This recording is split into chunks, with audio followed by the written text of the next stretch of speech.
こんちは。お守りとゴール武器の探索、パート13始めてまいります。さて、今回もお守り掘りからやっていきますが、そろそろクエスト変えてみましょうかね。今のとこガブラスかディア集会だけ。だけど、もう一つ候補があるんだよな。というわけでやってきました大老殿。G2 のゲネルアシュに着手するぞ。こちらもサブタゲ集会では定番とされています。条件は尻尾の破壊ですね。位置や肉質的にガンナーが推奨されるでしょう。ディアよりも選択肢が狭まります。ヘビーの周回装備作っといてよかった。もともとはゲネルを想定したもんだけどね。ゲネルは4番に出現する。そういえばアルセルタスのセットなんだよな。これはどう処理すればいいんでしょうかね。とりあえずゲネルは貫通3でなんとかなりますが。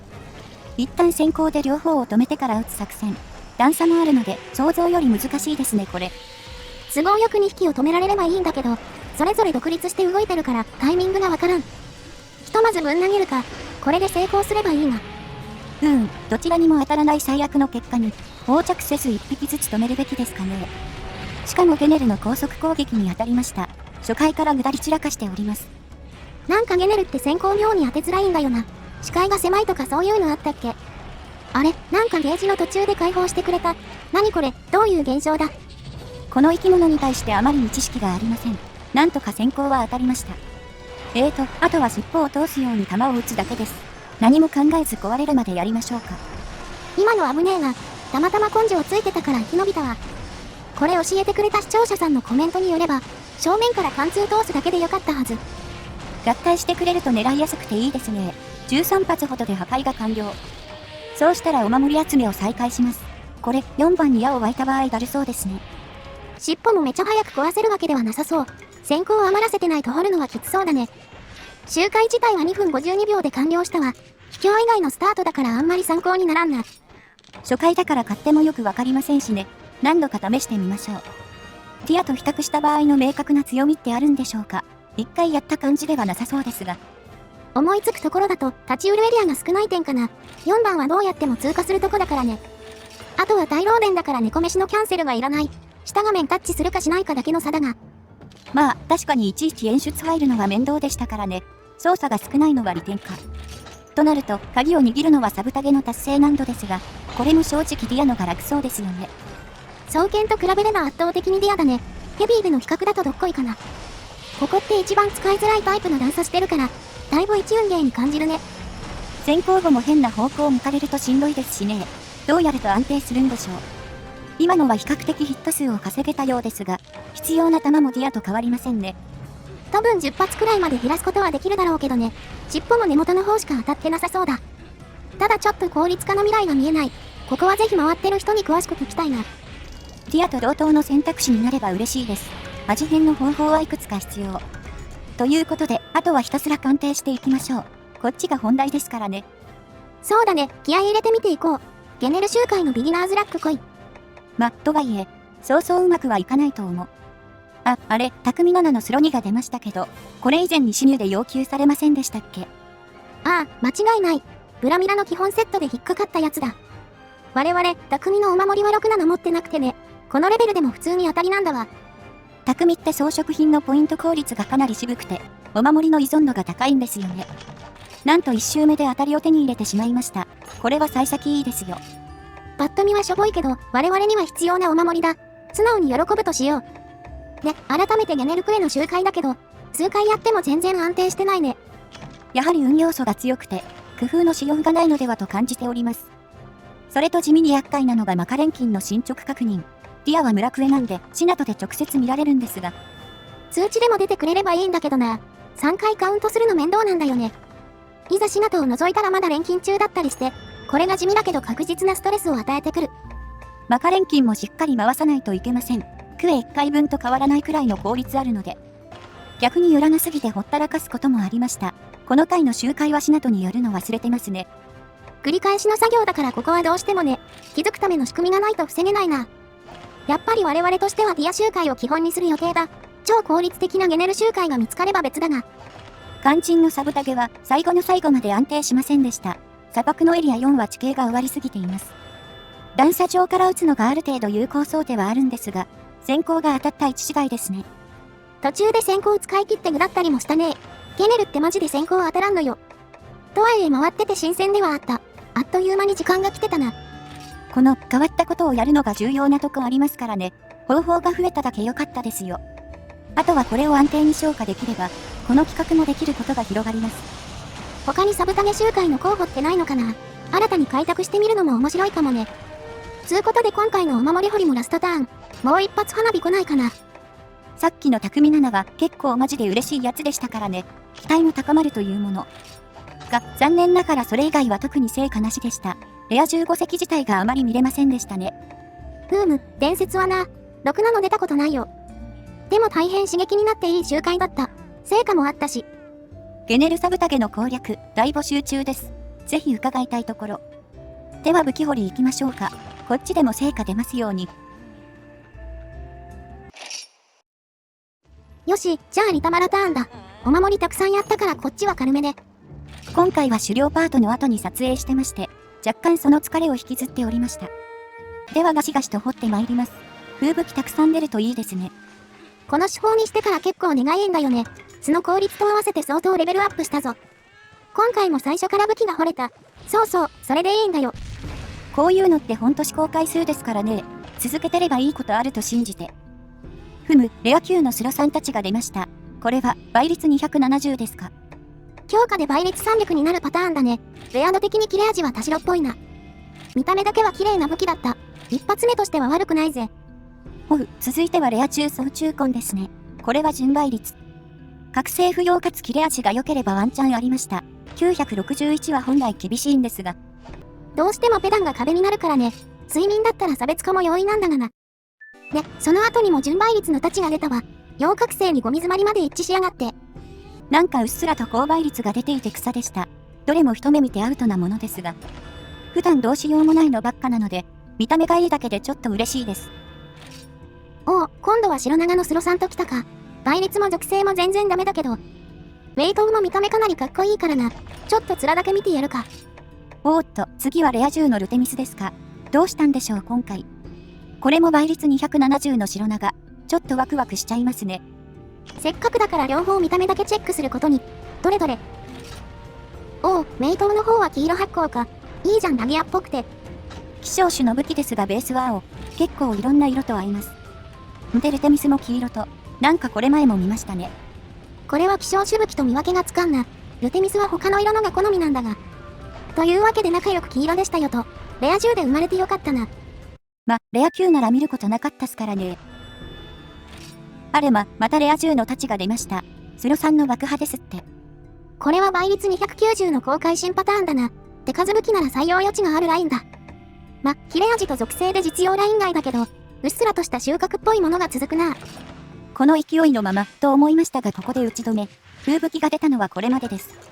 なんとレア10が4本も出ました。回った時間はいつもより短かったのに。ポンとゴールでもすりゃ面白かったが、十分楽しませてもらったかな。狩猟の方にも期待大だ。撮影後って言っちゃったけど。それも含めてご覧ください。狩猟パート参ります。よし、狩りの時間だ。今日のお相手は、ディアブロスの原種140をやっていきます。自己産のアックスコンですね。装備は高級耳栓をつけた総中根で、極限生命ペダンに落ち着きました。まだまだ光線機械が不足してて煮詰まってないんだけど、これなら比較的安定するかなって感じだね。140まで育てて何周かしている上での感覚だけど、モンス単体ではギルクエでこいつが一番強いかな。ジンオウタより一段上にいると思いますね。一番ヤバいモンスターで間違いないでしょう。極限状態が空いてたと普通に立ち回るだけで難しく、効率動向のステージに立てていません。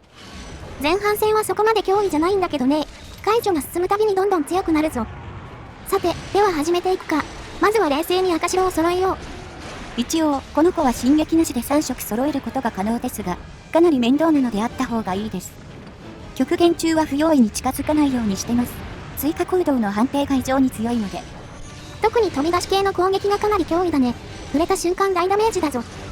モーション近せには冷静に足を狙って、この時も進撃がないと不安だね。ディア君は弾かれる範囲がかなり広い方。足を追うように弾かれ部位が存在しています。弾かれると当然、特大の隙をそらすので、その後の突進に惹かれちゃいますね。極限らしく一発一発が本当に重いからね。すぐ回復薬なくなっちゃうよ。とりあえず最初の解除が終わって一安心。ラウン中は代々エキスも安全に採取可能だ。腹にめり込んで虫を飛ばしましょう。尻尾側に向けて撃つのがコツ。解除中はひたすら閃光を投げていきます。攻撃機械を作るのもそうなんですが、突進させないようにする目的のが強いかもね。原種は放っておくと一生突進繰り返すからな。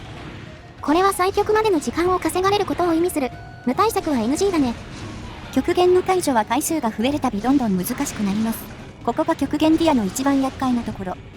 当然、極限中はアイテムで動きを止めることができず、解除値を稼ぐことが難しいですからね。石の時間も容赦なく削ってくるからね。総中根みたく時間制の強化状態持ちにとっても厄介。まあ、どんだけ上手くても絶対に最極はしちゃうんだけど、なるべく解除中に削っておくのが大事だ。そしてそれを助けてくれるのが極限生命です。先ほども発動していましたね。ディア君は足元にいると削りが頻発するんですが、それをかなりカバーしてくれます。先行中に居座るだけでゴリゴリ体力減るからな。いちいち回復してたら時間がもったいないし。クールタイムがあるとはいえ、結構な頻度で発動する。これにはかなり助けられてるね。生産武器の強みを活かせていて気分いいですね。下手な発掘には持ち帰られないですよ。実際、極限ディアやるならペダン以上ってかなり厳しそう。攻撃性能だけでも発掘込みトップクラスです。ディアは爆破の効きがかなりいいからな。属性値320は発掘には真似できない。東証詰まり1054で有用な属性がついてても、ソロだと持ち帰るか怪しいレベルだ。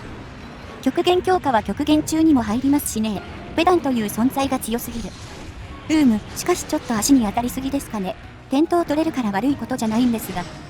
できれば転倒は極限中に起こしたいよな。割とマジで転倒回数でタイム決まるからね。解除中は腹の一点狙いで X 単発を押していく。一瞬で腹に狙い定めるの難しいけどな。この単発だけでも火力は十分。当てるだけダメージが加速しますよ。で、ここでエキスが切れかけですね。ということは最極限も近いということです。この段階で赤を取っておくのは非常に重要だ。赤白さえあれば進撃なしでもなんとかなるからね。あ、やべ、足を取られた。この被弾痛えな。そのまま最極しちゃいましたが、むしろ攻撃重ねられる方が怖いので良かったです。先行の振動は地味に厄介で、捕まるとまず被弾が確定してしまいます。余裕があれば耐震を積みたいレベルだけど、どうしてもスキルに余裕がなかったね。さて、ここからがこのクエストの本番だ。攻撃一発当てるのにも慎重にならざるを得ない。かといって攻めないと突進やら先行やらで、無限に時間を使わされますね。極限ディアの強さはこの殴れない時間の長さです。強みという表現も怪しいですが。いい怖い。この反転突進が一番エグいんだよな。反転してる最中は角の先まで攻撃判定ぎっしり。勢いなくなってるのに超大ダメージだよ。対象積んでても軽減には限界がありますから、だいたい2発もらうとおだぶつですね。この装備は高耳入りなのにガルルがフェイクでないので、防御力は素で780確保できてるんですが。50程度の差だとこの火力の前には誤差だね。せっかくうまいこと組めたんだが。紫に移動してさらに極限の脅威が加速する。狭いフィールドだと飛び出し攻撃がマジで強いぜ。紫に比べると砂って普通に戦えますからね。ここはまだ広場があるのでマシです。なお、すでに解除2回目も終わって3回目の極限。解除値もかなり苦しくなってきます。最近導入した対策をここで入れていきたい。この進撃で決めきりたいな。慎重に3色を揃えたら準備完了。あとは機械をじっくり待つぜ。後半を乗り切るための案ですね。うまく決めないと厳しいですがどうか。おっと、この角振り上げる攻撃も脅威です。判定がかなり広く出が早い。2色で食らうと勝ち上げられるからな。リアの期限次第では即死コンボになる。結局食らっちゃったけどダメージやっばいな。6割減ってんだけど。モーションが鈍重なくせにこの火力。向かって左にいることで対策できます。で、無事に狙っていた攻略が決まりましたね。乗りダウンを取っていきます。一応進撃なしでも乗り自体は狙えるが、その後の攻撃も考えると使っておいた方がいいね。この最中には弱点である尻尾の裏が狙える。ここで一気にダメージと解除を与えたい。これ、もう一回くらい狙ってもいいかもしれませんね。石の再使用タイミングと相談ですが。若干石が続かずに極限は解除できず。ですがチャンスはうまく活かせました。